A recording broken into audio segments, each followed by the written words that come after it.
Hello hello friends.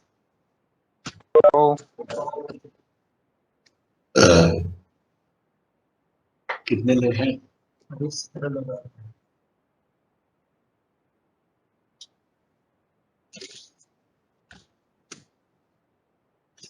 बात में चालू है?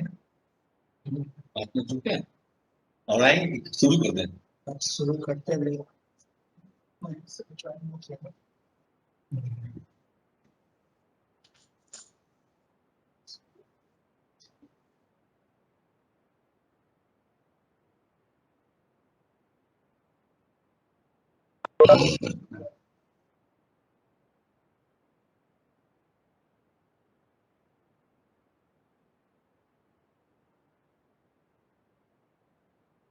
हाँ सर, स्टार्ट कर दे।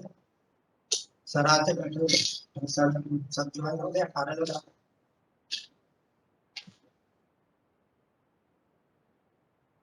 क्या बोले?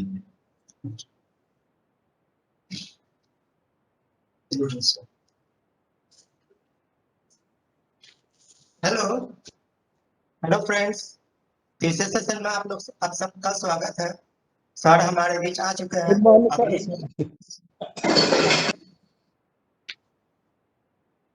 क्या बोले? अभी सर स्टार्ट कर देंगे थोड़ी देर में, जस्ट 1 मिनट में।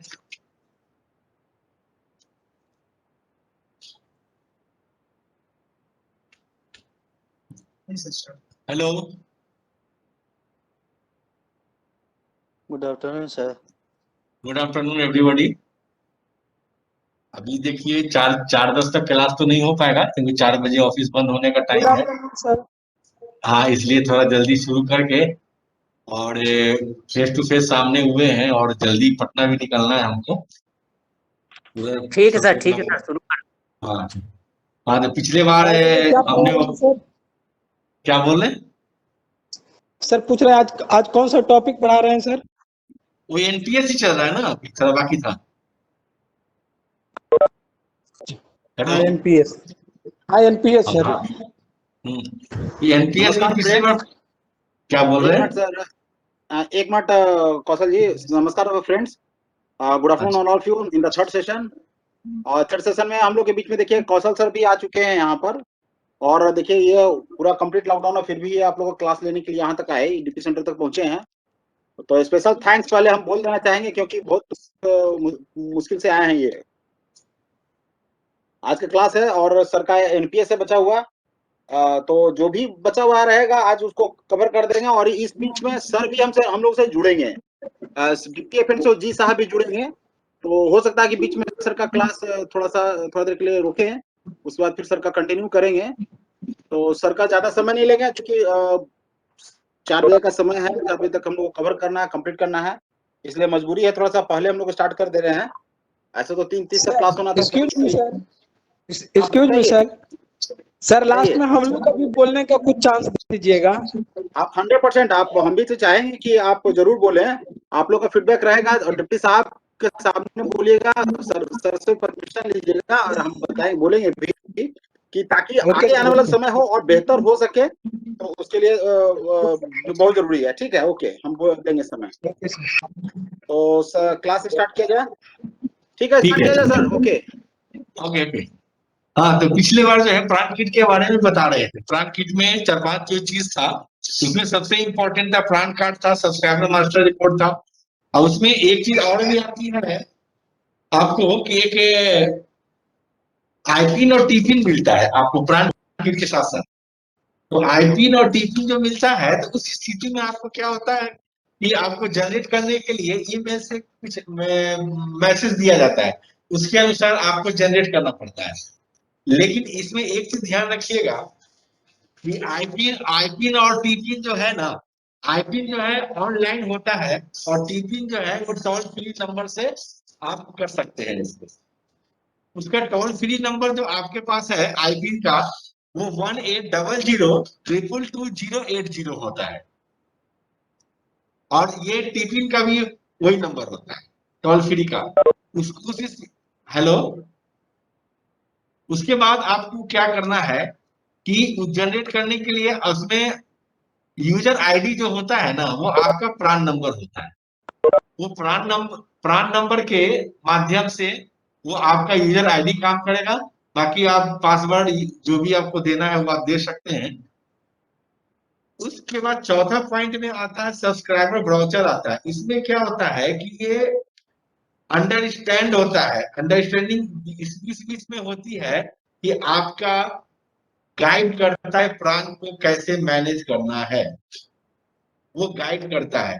वो गाइड करने के लिए आपको इंफॉर्मेशन कुछ नहीं मिलता है या कुछ नहीं है तो आप उसको टोल फ्री से भी आप वो पूछ सकते हैं, या एनएसडीएल के पोर्टल पर जाकर भी वो आप उसके बारे में जानकारी ले सकते हैं।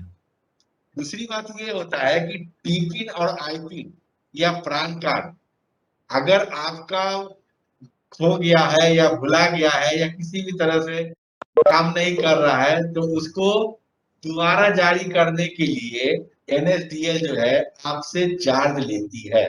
इस बात को ध्यान रखिएगा। वो चार्ज जो है एनएसडीएल अपना तय करता है। इसमें रेलवे जो है इस चार्ज के लिए कभी भी वो नहीं कर पाती है कि ज्यादा है कम है। वो नॉमिनल चार्ज होता है, इस चार्ज के अनुसार ही वो काम करना, वो चार्ज आपको देना पड़ता है। तो ये आपका जो स्टेज होता है, जैसे ही आपका अपॉइंटमेंट होती है, उस अपॉइंटमेंट में एस वन फॉर्म आप भरते हैं। उस एस वन फॉर्म के तहत आपका सारा डिटेल होता है। उसमें कुछ चीजें होती हैं जो आप चेंज कर सकते हैं, कुछ चीजें जो है वो चेंज नहीं कर सकते। जैसे आपका नाम, फादर का नाम, मदर नेम, आधार कार्ड का नंबर जो है, ये सब चेंज नहीं होता है। वो एक बार फिक्स हो गया, वो फिक्स हो जाता है। ये सब से निकलने के बाद आपका एस वन फॉर्म निकलने के बाद आपका जो सब्सक्रिप्शन होता है, जो आपका पैसा जो 10% जो कटता है, उस 10% के तहत आपको हर महीने एक मैसेज मिलता है। वो मैसेज जो मिलता है कि आपका इतना पैसा कटा, वो जमा होती है। वो एनएसडीएल के पास डायरेक्ट वो जाता नहीं, वो जो है एनपीएस के जो हेडक्वार्टर में जो पीएओ होते हैं ना, हर पीएओ जो वो भेजता है। उस स्थिति में आपको जितने भी स्टाफ है बिल यूनिट वाइज, वो सबका एक चेकशीट बन के आता है, एक मतलब कैशशीट बन के आता है। वो कैशशीट का हर महीने अपलोडिंग होता है। उसको लोड करने के बाद उस पैसे को एनएसडीएल में हम लोग भेजते हैं। उस अभी थोड़ा सा पुरानी परंपरा चल रही है, उसको और मॉडर्नाइज करने की जरूरत है। उसमें क्या है कि अभी भी पे ऑर्डर की जरूरत पड़ती है, बिना पे ऑर्डर के नहीं। ये प्रैक्टिकल बात बता रहे हैं, बिना पे ऑर्डर के वो नहीं कर सकते हैं। वो पे ऑर्डर बनती है, जितना रुपया का आता है उस पे ऑर्डर का फिर बुक्स वाले चेक बनाते हैं, फिर वो एनएसडीएल को भेजते हैं कि इतना पैसा जो है आप इस स्टाफ का इतना पैसा इस महीने में आया। वो पैसे में जो क्या होता है, जो कंट्रीब्यूशन जो होती है, उस कंट्रीब्यूशन में कम बेसी हो सकता है। कम बेसी होने का कारण क्या होता है, कोई नए स्टाफ का आ जाना, ट्रांसफर होके आ जाना, या किसी स्टाफ को चले जाना दूसरे जोन में, दूसरे स्टेट में, या दूसरे डिपार्टमेंट में चले जाने से उसको उसमें पैसे का जो कंट्रीब्यूशन जो है, जहां वो जाता है वहां होता है। फिर वहां कमी बेसी फ्लक्चुएट वो करता रहता है। ये हर महीने होती है इस बात का, इसमें कम बेसी होता है। इसके लिए आपको कोई असर नहीं पड़ता है। जहां आपका आप सेवा दीजिएगा, वहां आपका डीडीओ जो है वो कंट्रीब्यूट उस समय आपके पास सिर्फ वो रिकॉर्ड रहता है। वो रिकॉर्ड सारा नहीं रहता है।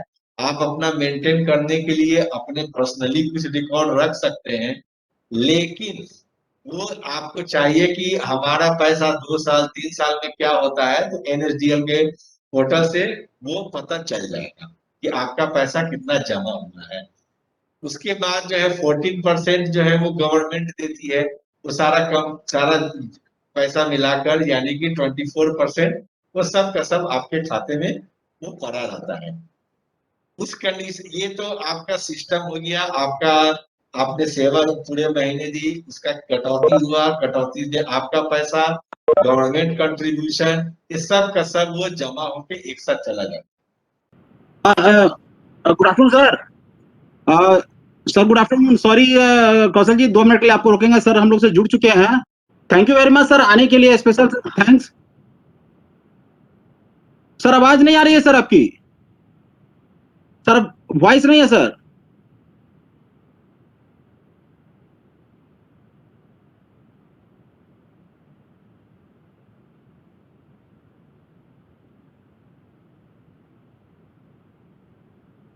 सर आवाज नहीं आ रही थी सर आपकी।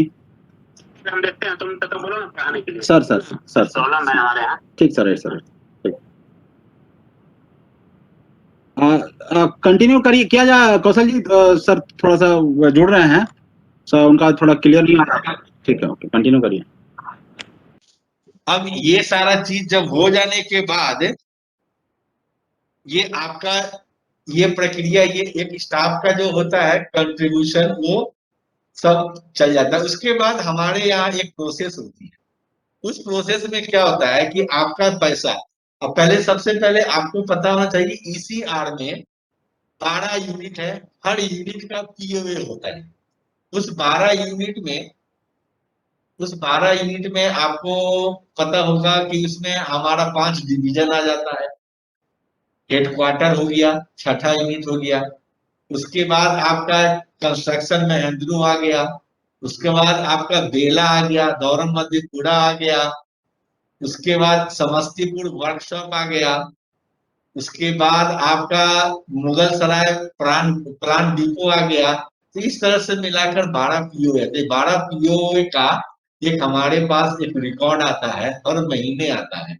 वो उस अपना डिटेल भर देते हैं, सारा चीज वो अपने पास रखते हैं। उसका एक समरी बना के हमको देते हैं।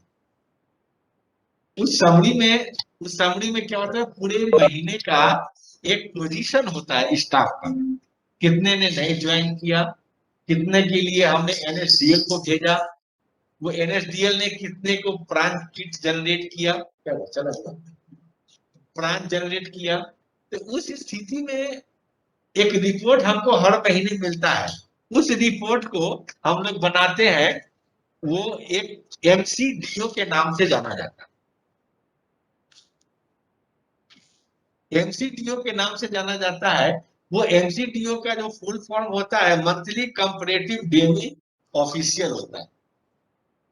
ये एमसीडीओ जो है पूरा मंथली कंपैरेटिव डेली ऑफिशियल होता है। पूरे 12 यूनिट का हम इफिशियंसी सेक्शन में भेजते हैं अपने यहाँ। इफिशियंसी सेक्शन जो है वो पीएफए साहब के पास जाता है, वो भेजते हैं। वो वहां से फिर वो रिपोर्ट की पूरा जानकारी उनको मिल जाती है कि इस महीने में ये होगा। उसके बाद क्या हो गया, हर 3 महीने पर एक क्वार्टरली रिपोर्ट जाती है। उस क्वार्टरली रिपोर्ट को हम पीसीडीओ, एक्सक्यूज मी सर, कौशल जी एक्सक्यूज मी, सर जुड़ चुके हैं दोबारा सर।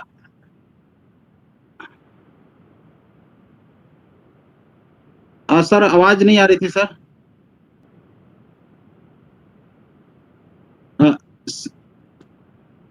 चेक करवाते हैं, स्पीकर डाल दो। सर ठीक है सर। आप लोग को सर की आवाज आ रही है ना? हेलो, नहीं आ रही सर। सुनाई दे देना चाहिए। या सर कंटिन्यू सर। ये जो टॉपिक आप लोग पढ़ रहे हैं अभी, एमपीएस, ये मतलब एग्जाम पॉइंट ऑफ व्यू से और वर्किंग पॉइंट ऑफ व्यू से, दोनों के पॉइंट ऑफ व्यू से काफी इंपॉर्टेंट है। और कितने लोग अभी हैं आज के इस क्लास में? 32 लोग हैं सर। टोटल कितने लोग पार्टिसिपेंट हैं एग्जाम में? 47। 7। ये बाकी 15 लोग का क्या हुआ? एब्सेंट है सर, दिया जा रहा है लेकिन वो लोग ज्वाइन नहीं कर रहे हैं सर। कुछ लोग कह रहे हैं कि क्लास वाइज जितना अभी तक क्लास हुआ है 6 अप्रैल से, सर। सबका एब्सेंटी स्टेटमेंट लिखवा देना यूनिट वाइज। तो यस सर। ठीक है, जैसा कि आप सब लोग को पता हुआ कि एग्जाम का डेट ये लॉकडाउन के कारण पोस्टपोन हो गया है, तो आई होप कि आप लोग को तैयारी का टाइम मिलेगा और जितना कुछ लोगों ने पढ़ाया आप लोग उसका मतलब अच्छे से रिवीजन कीजिए। और मतलब कोविड का समय काफी टफ है इस बार, और अपने फैमिली मेंबर्स का पूरा ध्यान रखिए। और particularly EDP Center, Mahesh and his team has been very proactive। और मैं डेली ये इस ग्रुप पे हूँ जो आपका ट्रेनिंग वाला ग्रुप होता है। Thank you sir. Mahesh her session से पहले काइंडली ज्वाइन, क्लास शुरू होने वाला है, या जितने इंस्ट्रक्टर और जितने पढ़ाने वाले भी लोग थे काफी अच्छा मेहनत किए। Thank you sir. Thank you. से पढ़ा रहे हैं कि घर से पढ़ा रहे हैं? नहीं, ये EDP सेंटर से है सर। अरे वाह, देखिए भाई आप लोग ना अपना मतलब वो कोविड प्रोटोकॉल देखते हुए कीजिएगा। हम लोग पूरा फॉलो कर रहे हैं सर। नहीं जरूरी है, क्योंकि इस बार थोड़ा सा डिफिकल्ट है। और जो भी इसमें शॉर्टकमिंग रही है, खासकर नेटवर्क के कारण या कंटेंट के कारण या जो भी लोगों को समझ में नहीं आया मीडियम के कारण, हम लोग देखेंगे, इसको सॉर्ट आउट करेंगे। समझे ना महेश, ये चीज भी बताना हमको। Yes sir. Yes sir. तो जो फीडबैक फॉर्म है आप लोग काइंडली भरिए उसको, ताकि मान लीजिए इस बैच को नहीं अगले बैच को फायदा हो, जो भी इम्प्रूवमेंट हो हम लोग करा पाए इसको। सर वीडियो में मेरे प्रॉब्लम है इसलिए सबको ऑल द बेस्ट एग्जामिनेशन के लिए जब भी होगा। और अभी तो टफ टाइम है, और EDP सेंटर इंस्ट्रक्टर है महेश, सबको बहुत बहुत बधाई भाई। आप लोगों ने इतने टफ टाइम में मतलब 6 अप्रैल से शुरू हो गया, आज 5 मई हो गया, वो 1 महीना हो गया मेरे अनुसार। Yes sir. Yes sir. 21 दिन क्लासेस हुए ना? Yes sir. 21 working day sir. 21 working session ही 3 session each sir per day. 63 classes. Yes sir. और अभी जो क्लास ले रहे हैं क्या नाम बताएंगे आपने? कौशल कुमार सर। अच्छा हाँ, सुनिए ना कौशल जी, थोड़ा सा हम लोगों को ना एमपीएस पर थोड़ा सा अच्छे से समझाइए। आज की डेट में एमपीएस है और हमको लगता है कि मैक्सिमम लोग इसमें बहुत लोग इसमें एमपीएस वाले हैं, तो लोग क्लास कर रहे हैं।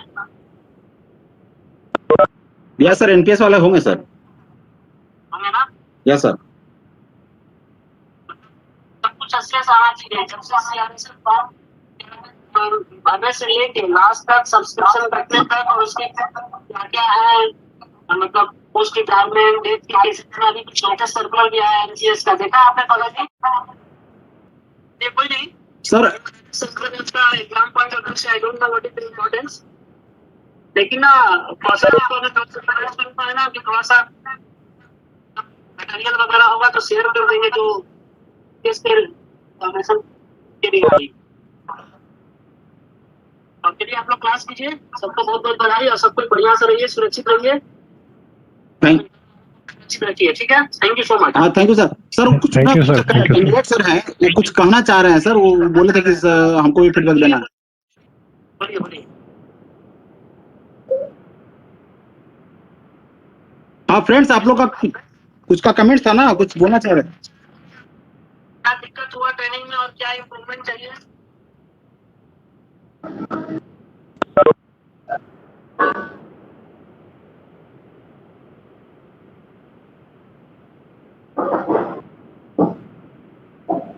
Yes sir. हेलो, हाँ बोलिए।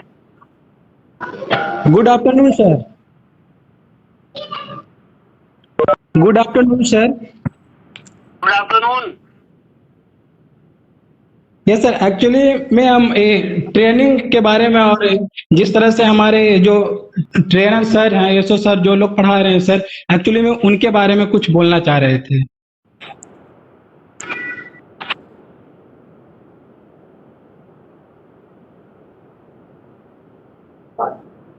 Sir, are you listening me, sir? Yeah, listening you. Okay, sir. Sir, first of all, okay, sir. Sir, first of all, we all would like to say that a grateful, thankful to all our trainers, sir, because of even in this pandemic time, everyone played a vital role to make it fruitful, sir. And also a special thank to Mr. Mahesh, sir, and his IT teams who are regularly from till to now, sir, giving their level best to make it effective and informative, sir. So, and I would like to say at last, very thankful to all our trainers and especially Mr. Mahesh, sir, and our sir. एक बार मैं भी महेश जो sir. भी team है, जैसे कि प्रियरंजन है, sir. शीश, सर। आनंद, सर। सर। जितने लोग हैं भाई सबको बहुत बहुत धन्यवाद। ये काफी अच्छे लोग हैं और इनको ना मतलब कि आगे से ये लोग मतलब काफी इन्वॉल्व रहे हैं पूरे प्रिपरेशन में। यस। इनको भी बहुत बहुत कांग्रेचुलेशन मेरे साइड से। Thank you sir. जैसे कि आप यहाँ को बोलते हैं sir sir sir last year भी सर इन्होंने बहुत मेहनत किया था सर, लास्ट ईयर भी बहुत अच्छा हुआ था सर। 5-6 लोग हैं आपके टीम में सर। काफी अच्छा काम कर रहे हैं सब सर। ठीक है। ये कौन बोल रहे थे अभी? राममिलन कुमार। हाँ यस सर। Yes sir. और कुछ बोलना है राममिलन जी? नहीं सर, बस it's my feeling, sir, that I want to express to you and our IT team, sir. I am also thankful to them. हाँ, ट्रेनिंग और कैसे इम्प्रूवमेंट किया जाए, अगर इसमें अगर आप लोग को और कुछ जोड़ सके तो बेहतर होगा।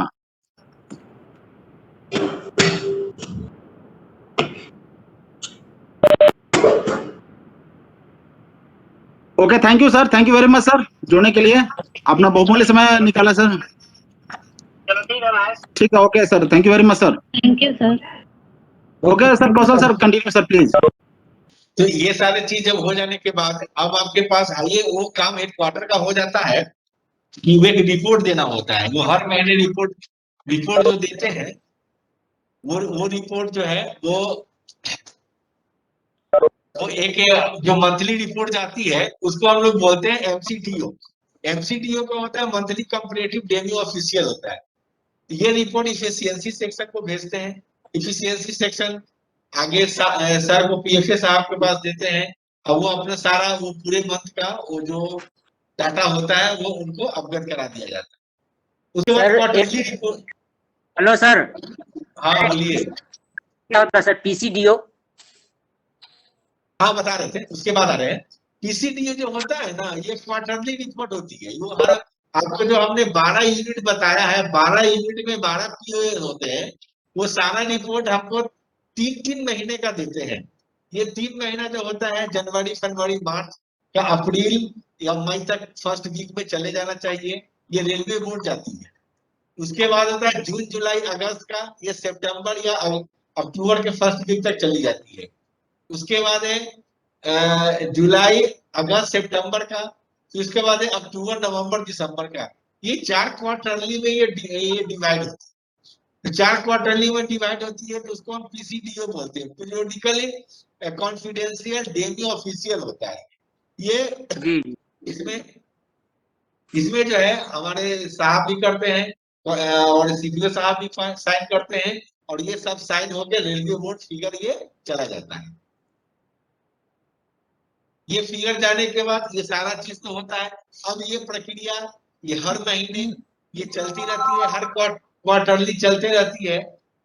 ये सब हो जाने के बाद उसके बाद जब अब आता है हमारे अंदर जो सेक्शन की जो बात होती है, ये कर्मचारी से रिपोर्टेड किसी कर्मचारी का किसी कारणवश माने असमय मृत्यु हो जाती है तो उसका फैमिली पेंशन का होता है। फैमिली पेंशन का जो वही प्रोसेस है जो एक पेंशन का होता है। उसमें मिनिमम जो है अभी 9,000 रुपया फैमिली पेंशन जो है उसको रखा गया है। और दूसरी बात कि उनको जो गवर्नमेंट का पहले का भी जो रूल था वही रूल अभी भी चल रही है कि उनके जो डिपेंडेंट है और भी जो फैमिली को संभालने वाले हैं उनमें से किसी एक सदस्य को एक जॉब दी जाती है और उनकी विधवा को वो एक पेंशन दिया जाता है। तो हेलो वो सर। ये हाँ, कुछ बोल रहे हैं क्या? हाँ, इसमें भी कोई मिनिमम क्वालिफाइंग सर्विस होता है क्या सर? किसमें? एनपीएस में डेथ कर तो नहीं, क्या इसमें जो पेंशन वाले में? हाँ, जो भी आप बता रहे हैं कि डेथ कर जाए किसी का तो हाँ, उसको हाँ। मिलेगा फैमिली पेंशन, तो उसमें भी कोई सर्विस का टाइम होता है मिनिमम? सर्विस का टाइम मिनिमम तो नहीं है ऐसा कुछ दिखे, लेकिन वो उसके डिपेंडेंट को विडो को दे दिया जाता है और वो सारा चीज वो एक हमारे वेलफेयर इंस्पेक्टर जाते हैं, वो रिपोर्ट लेके आते हैं और उस कंडीशन में अगर विडो जो है, उसमें एक चीज और ध्यान देने की बात है, उस कंडीशन में अगर विडो जो है शादी कर लेती है तो एक इंफॉर्मेशन देती है अपने डीडीओ के थ्रू, वो हमारे यहाँ पहुंचता है कि और उसका पेंशन को बंद कर दिया जाता है। जब वो शादी कर लेंगी तो पेंशन बंद हो जाता है। पेंशन पेंशन बंद हो जाता है तो फिर उसको पेंशन नहीं मिलती है। जब वो शादी नहीं करेगी तो पेंशन उसका चलता रहता है। ये कंडीशन है। तो बहुत सारे उसमें और भी कंडीशन होते हैं। अगर माँ जो है, अगर किसी अपने बेटे को जिस बेटे को उसको नौकरी देना होता है, उसकी जिम्मेवारी होती है कि पूरे परिवार का भरण पोषण करे। अगर वो किसी कारणवश असफल हो जाता है या नहीं कर पाता है तो एक नोटिस में उसकी नौकरी जा सकती है। तो ये कंडीशन, टर्म एंड कंडीशन होते हैं कुछ, जो पहले भी थे वो आज भी है और ये सारी चीज जो है वो चलती रहती है। अब उसके साथ साथ क्या होता है ना कि आपका अब जो ये प्रक्रिया तो S1 फॉर्म से हो गई। कुछ कर्मचारी ऐसे होते हैं जो ट्रांसफर होके आते हैं, जो दूसरे जगह से आते हैं, या जिनको अपना बैंक अकाउंट बैंक चेंज करना होता है, एड्रेस चेंज करना होता है, मोबाइल नंबर चेंज करना होता है या मेल आईडी चेंज करना होता है, जिस पर वो इंफॉर्मेशन मंगवाते हैं या आता है, तो उसके लिए वो S2 फॉर्म भरते हैं। तो S2 फॉर्म में भी बहुत सारे होता है, पर्सनल हो जाता है, नॉमिनी का नाम भी होता है उसमें, उसके बाद उसके पैसे का शेयरिंग होता है कि अगर कुछ हो जाता है उस स्टाफ को तो उसका पैसे का शेयरिंग कितना कितना परसेंट देना होता है, वो सारा डिक्लेरेशन जो है उसमें लिखा होता है। तो ये सब सारा चीज जो है चेंज कराते हुए वो S2 फॉर्म में वो आ जाता है।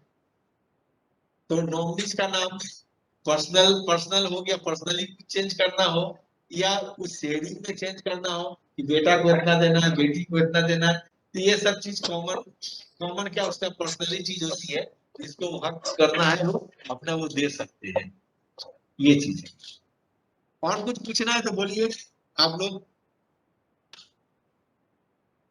Hello friends. सर ये प्रिंट आउट भेज दीजिएगा। ये तो प्रिंट आउट तो नहीं है, ये तो अपने तैयार किया हुआ एक पॉइंट है। ठीक है भेज, ठीक है शेयर करवा देंगे, शेयर करवा देंगे। उसके लिए आपको थोड़ा वेट करना पड़ेगा, वो हम नोट करके हम ग्रुप में डाल देंगे। आप ठीक है सर। ग्रुप में डाल देंगे। अब वैसे जो है, आप जैसे लोडिंग की जो हम बात करते हैं ना, आप लोग का पैसा जो कंट्रीब्यूट होके जाता है एनएसडीएल को, एनएसडीएल अपने लगाता है पैसा, तो पैसा वो भी कहीं लगाता है, एसबीआई में, एलआईसी में, म्यूचुअल फंड में, किसी में भी लगाता है ताकि वो भी कमाता है पैसा। वो जब कमाएगा तो ही आपको पैसा ये बेनिफिट देता है। समझ गए ना? तो उसमें एक लंबी प्रक्रिया होती है, वो एनएसडीएल करता है, आपको करने की कोई जरूरत नहीं होती है। दूसरी बात ये है कि जो लोडिंग अपलोडिंग होता है, बहुत सारे चीज टेक्निकली चीज आते हैं जो हो नहीं पाता है, थोड़ी सी गलतियां से, आपकी गलती से या एडमिनिस्ट्रेशन की गलती क्या होता है, मिसमैच या कुछ कंफ्यूजन से वो पैसा दूसरे खाते में चला जाता है। तो उसके लिए क्या होता है ना कि ईआरआर बनता है। ईआरआर बनता है, इस ईआरआर में जैसे मान लो कि राम का पैसा कंट्रीब्यूट होते होते वो श्याम में चला गया, तो श्याम में चला गया, श्याम का कंट्रीब्यूट उतना किया नहीं, उसका पैसा बहुत ज्यादा हो गया, राम का पैसा बढ़ ही नहीं रहा है। तो उस कंडीशन में ईआरआर होता है, एरर और रेक्टिफिकेशन जो करते हैं इसमें, तो जिस यूनिट से होता है या जिस पीओए के थ्रू होता है, वहां से वो शुद्ध करके उसका सही आंकड़ा बता के वो भेजता है हमारे पास। वो हेडक्वार्टर ही कर सकता है, उसमें उस एरर को दूर हेडक्वार्टर कर सकता है। और वो पैसा और उसकी रिस्पॉन्सिबिलिटी वो यूनिट के पीए होते हैं।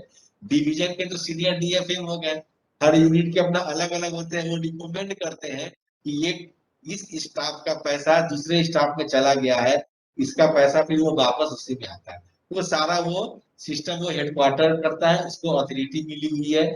अब उसमें एनएसडीएल में क्या होता है कि एनएसडीएल में 4 साइज उसमें दिए होते हैं, इंपॉर्टेंट होते हैं। 2 अपलोडिंग का होता है, 2 करेक्शन का होता है। तो 00 और 01 जो होता है वो करेक्शन का होता है। और वो और एक से अगर अथॉरिटी लेते हैं तो दूसरा से हम लोग पास करते हैं। 2 और 3 जो होता है वो आपका हेडक्वार्टर का अपलोडिंग का होता है कि जो आपका पैसा जो आता है उसको अपलोड करके उसको हम भेज देते हैं एनएसडीएल। ये सारी चीजें जो है प्रक्रिया एक एक चलती है। और बोलिए। सर एक क्वेश्चन है। हाँ बोलिए। सर यदि कोई एम्प्लॉय एक जॉब को ज्वाइन करता है और वो किस तरह का जो अच्छा गवर्नमेंट एम्प्लॉय, हाँ हाँ तो वो 5 साल तक रेगुलरली ड्यूटी करता है, जैसे मान लीजिए रेलवे में ही कर रहा है, और ठीक इन है। 5 सालों में उसका एनपीएस नहीं कटता है। कैसे नहीं कटेगा? सर पूरा सुन लीजिए ना, उसके बाद 5 अच्छा सालों अच्छा तक उसका एनपीएस नहीं कट रहा है। हाँ और जब वो मतलब वो फॉर्म नहीं भरा एनपीएस का, तब उसका हाँ एनपीएस नहीं कट रहा था। अच्छा एडमिनिस्ट्रेशन का कहीं ना कहीं कुछ कमियां रही होगी, जिसके वजह से उस पर ध्यान नहीं दिया गया। तो 5 सालों तक उसका एनपीएस नहीं कटा।